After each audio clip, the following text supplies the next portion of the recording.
चट्टान को मजबूती दे रही है? पहले तो अजय जी मैं आपको बता दूं, मैं 2 मिनट बोलूंगा, मुझे कहीं जाना भी है। हाँ, आप सुन लीजिए, क्योंकि मैं आधे घंटे के लिए था। देखिए, एक बात तो इस देश में तय है, आप जाएंगे सुन लीजिए, सुन लीजिए ना थोड़ा। The message is against the Congress and message is very loud and clear. Whether it's price rise, corruption, big scams, what ever it may be, and that calls for a change. ये कांग्रेस को पता है। अब आप बताइए, जिस तरह हार हुआ है कांग्रेस का, इतनी बड़ी पार्टी, अब केजरीवाल के रूप में इनको कंसोलेशन प्राइज तो मिला ही है। और प्रधानमंत्री जी गलत क्या बोले हैं? ऑलरेडी कांग्रेस समर्थन दे रही है, समर्थन से सरकार चल रही है, और जगह भी कांग्रेस लालू जी से हाथ मिलाने जा रही है, सबसे मिला रही है, ताकि किसी तरह नरेंद्र मोदी को रोके। लेकिन अब इनकी पोल खुल गई है जी। तो कांग्रेस के खिलाफ जो माहौल है, ये छोटी छोटी चीजों को लेकर के करेंगे। नहीं, ये बताइए ना रामेश्वर जी, सीधे मुद्दे पर आइए। क्या आपको लगता है कि आने वाले चुनाव में नरेंद्र मोदी के लिए सबसे बड़ी चुनौती अरविंद केजरीवाल हो जाएंगे? राहुल गांधी को तो शायद आप लोग पहले ही से रेस में नहीं मानते। देखिए, देख लीजिए, देखिए, राहुल गांधी तो रेस में है ही नहीं। अरविंद केजरीवाल जी है, लोकतंत्र में सबको इजाजत है, वो अलग विषय है। तो देख लीजिए, अरविंद केजरीवाल जी जब दिल्ली में आए तो अब प्रधानमंत्री जी को लग रहा है चलो कम से कम दिल्ली तो भारतीय जनता पार्टी के हाथ में नहीं गई, भले बड़े पार्टी बन के उभरी, तो उनको लग रहा है कि केजरीवाल को वहां लालू जी से कर ले, वहां सबसे कर ले, तो हम नरेंद्र मोदी के रथ को रोक लेंगे। लेकिन एक बात आपको समझना चाहिए किशोर जी, इस देश की राजनीति जो बदली है, उसमें यह बदला है कि जो भी आगे दिखता है उसको पूर्ण बहुमत जनता देती है। यूपी का एग्जाम्पल है कर्नाटक का। देश में पहली बार विकल्प के रूप में अभी एक ही प्रधानमंत्री के उम्मीदवार इस देश में घूम रहे हैं, नरेंद्र भाई मोदी। कांग्रेस तो अनाउंस भी नहीं की है, प्रधानमंत्री सरेंडर कर गए, तो देश की जनता ने तय कर लिया है। देखिए, यहाँ एक बड़े विकल्प की जरूरत है। कहीं ऐसा ना हो जाए कि कहीं ऐसा ना हो जाए कि अडवाणी जी की तरह प्राइम मिनिस्टर इन वेटिंग ही रह जाए मोदी जी। देखिए, बहुत बड़ी चिंता की बात हो सकती है।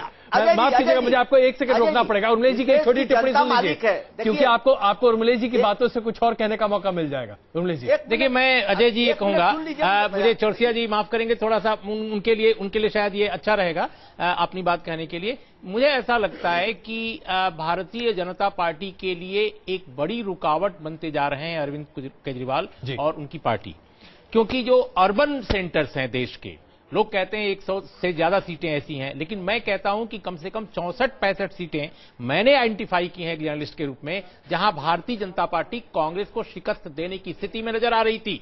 लेकिन उन सीटों पर, खासकर दिल्ली, हरियाणा, कर्नाटक, महाराष्ट्र, इन हलकों में जो अर्बन सेंट्रिक जो इलाके हैं, कंस्टिट्यूएंसीज हैं, वहां अरविंद केजरीवाल की पार्टी मिडिल क्लास में, ट्रेडिंग कम्युनिटी में, या इवन जो दलित वर्ग है उसमें भी, और खासकर जो सर्विस सेक्टर है, जो प्रोफेशनल्स हैं, जो अमेरिका पढ़े हुए हैं, जो बेंगलोर से पढ़े हुए हैं, जो इन्फोसिस से जुड़े हुए हैं, तमाम कारपोरेट सेक्टर से जुड़े लोग काफी मात्रा में आप पार्टी की तरफ आकृष्ट हुए हैं।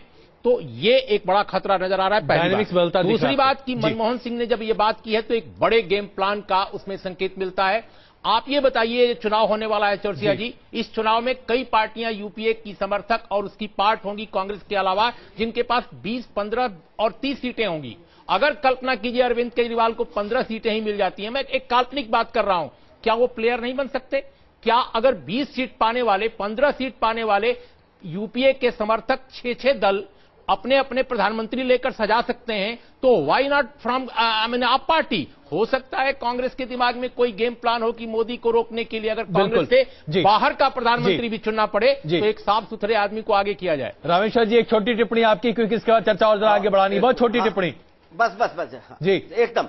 उर्मिलेश जी, आपकी बात से सहमत हूं, कांग्रेस का गेम प्लान नहीं है मोदी को कैसे रोका जाए। लेकिन उर्मिलेश जी, एक बात भी साफ है, ये हर जगह समझौते होंगे, लेकिन इस देश की जनता अब समझ चुकी है कि आप पार्टी सही में कांग्रेस के द्वारा खड़ी की है मोदी को रोकने के लिए। देश की जनता कांग्रेस से छुटकारा पाना चाहती है, और जितनी रुकावटें पैदा की जाएगी बीजेपी और नरेंद्र मोदी के राह में, जनता समझ रही है, उसको दरकिनार कर देगी। ठीक है, अभी माहौल है, कुछ लोग जा रहे हैं, लेकिन उनको भी समझने पर मजबूर होना पड़ेगा। ये साफ देखिए, दिल्ली के गठबंधन से ये साफ हो गया कि ये दोनों मिले हुए हैं, तो ये तो हर जगह कांग्रेस कहां कहां किससे मिली हुई है, ये साफ हो गया। कांग्रेस के खिलाफ माहौल है, इसीलिए मैं आपको बता रहा हूं, जो भी कांग्रेस के साथ जाएगा वो भस्म हो जाएगा, और ये रुकावट नहीं बन सकता। लेकिन ये इतना तो आप भी मान लीजिए कि कहीं ना कहीं आप पार्टी के इस लगातार बढ़त से आपके लिए भी चीजें आसान नहीं रह गई हैं। रामेश्वर जी, आप बने रहिएगा, जाइएगा मत कहीं, क्योंकि अभी बस एक छोटी सी रिपोर्ट हम दिखाते हैं। रिपोर्ट बस बने रहेगा, 5 मिनट और चाहिए आपका हमें बात जी, 5 मिनट वक्त चाहिए खाली रामेश्वर जी, 5 मिनट बैठिए हमारे साथ। रिपोर्ट हम आपके सामने ये पेश करना चाहते हैं कि क्या प्रधानमंत्री मनमोहन सिंह जिस तरीके से राहुल गांधी को आगे रख रहे हैं, साफ तौर पर उन्होंने कहा कि अब तीसरा टर्म अगर यूपीए को मिले तो वो प्रधानमंत्री पद के लिए उपलब्ध नहीं है। उन्होंने रिटायरमेंट की बात तो नहीं कही, लेकिन अपनी उपलब्धता नहीं रखी है। राहुल गांधी का नाम आगे कर दिया है।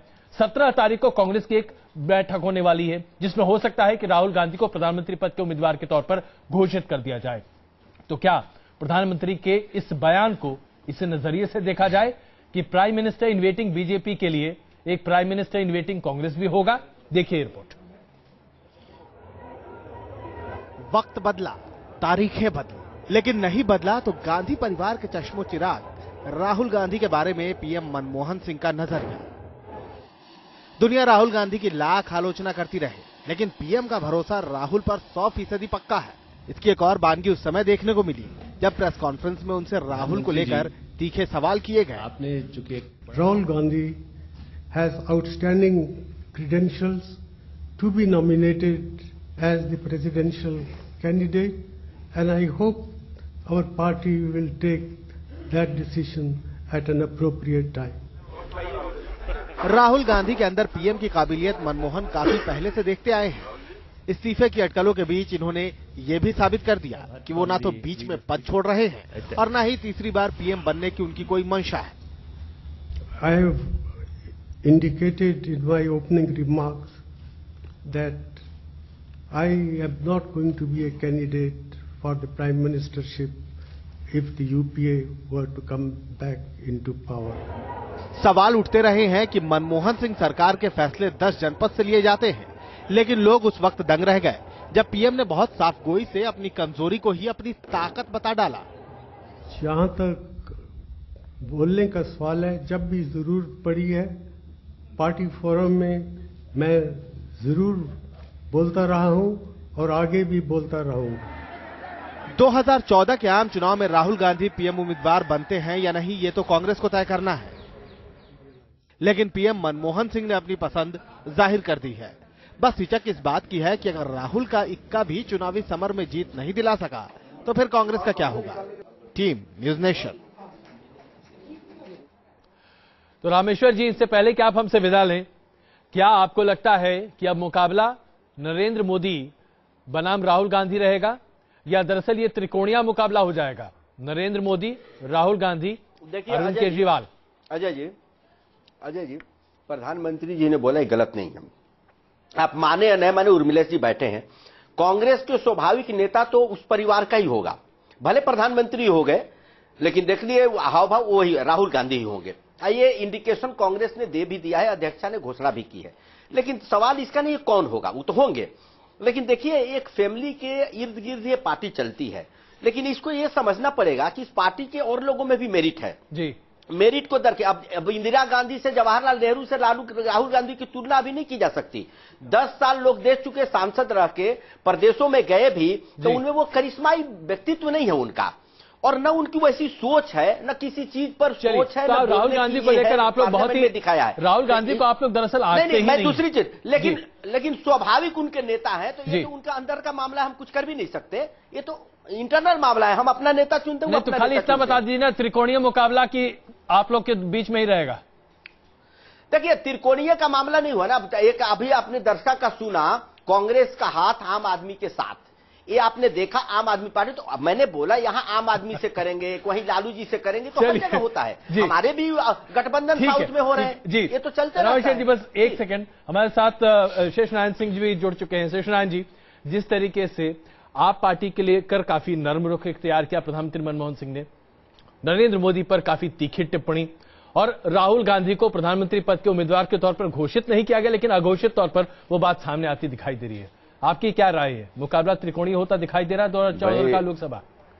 रामेश्वर चौरसिया और इनकी पार्टी के सारे नेताओं की इच्छा थी कि राहुल गांधी ही उम्मीदवार इनके सामने रहें, क्योंकि राहुल गांधी कमजोर निशाने हैं और उनकी धुनाई कर रहे थे, ये पिछले 1.5 साल से धुन रहे थे। लेकिन ये पता नहीं अकस्मात कहां से आके ये झाड़ू लिए पहलवान कूद पड़ा तो अब तो इन बेचारों की बड़ी दुर्दशा है कि राहुल गांधी तो लड़ाई में है ही नहीं भाई। राहुल गांधी अगर थ्रू आउट इनके साथ मैदान में रहता तो राहुल गांधी को तो पूरे हिंदी हार्टलैंड में पीट चुके हैं ये। लेकिन ये वाला जो झाड़ू वाला उस्ताद है, ये इनके लिए मुश्किल साबित होगा, इसीलिए घबराए हुए हैं। और मनमोहन सिंह ने जो आज खेल किया प्रेस कॉन्फ्रेंस में, मैं वहां मौजूद था।